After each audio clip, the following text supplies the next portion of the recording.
Heading into Jundland, we're going to take Droideka on player 1 and Ghost Yoda on player 2. And if you've been following along level by level, then you should still have extra toggle on, which we used in the previous 3 levels, which is not what we want for Jundland. People have looked into seeing if extra toggle would be fast for this level, or just taking different variations of characters and whatnot. But at this point, we still just don't use extra toggle. So at some point when rolling here, I'm just gonna scroll down and turn it off. And then for a lot of this movement stuff, if you've been following along, I'm going to assume that you can kind of understand the flow of jump slashes and triple jumps. And so we're just gonna kind of go room by room, and then we'll talk about some of the more notable clips later on. So just a jump slash into a triple jump, always safer to delay there. A couple of jump slashes up this slope. Notable that if there's Tuskens or those Womp Rats and you do a jump slash, that you're going to target towards those. So if the Womp Rats are close enough, sometimes you decide just not to do a jump slash up there.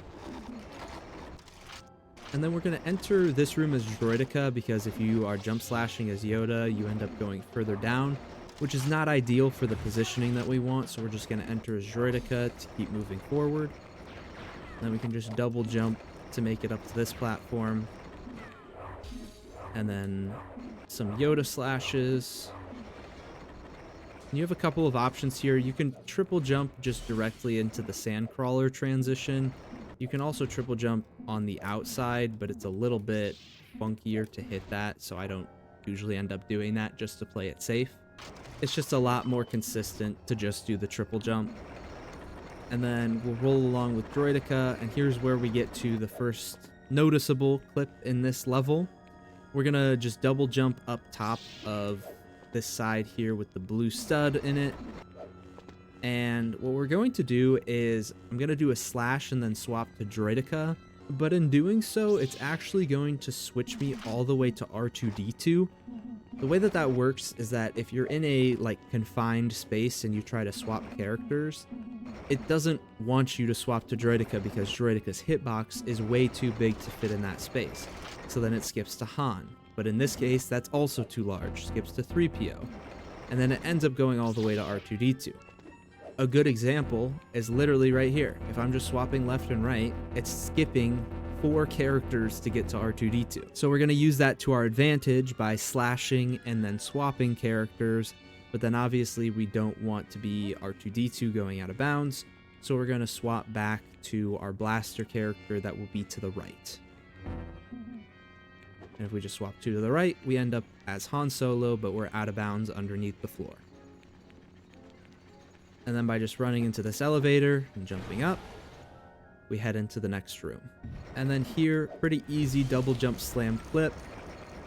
You do have to worry about the Jawas in this room. They sometimes like to target you. If they ever zap you, you can just do a quick left-right to cancel out of it.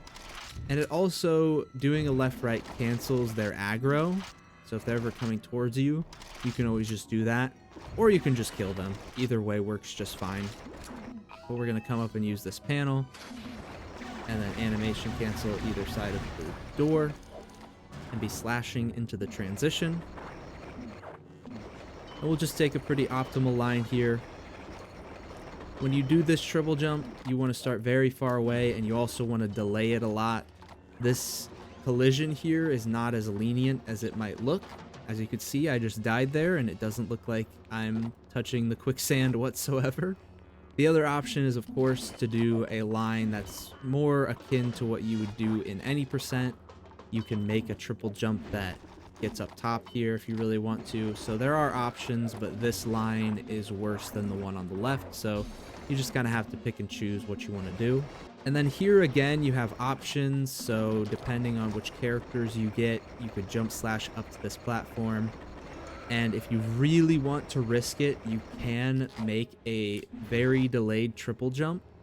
You have to delay it super, super far if you want to make it. And then your other option as you're coming up here is to just do a jump slash over to the right and then play it really safe with a triple jump all the way over there.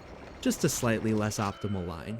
And then same thing here, you're going to have a couple of options. You can play it safe and do a triple jump over to this side and just continue with pretty normal movement. But your other option, if you're feeling a little bit more risky, is to triple jump all the way to the middle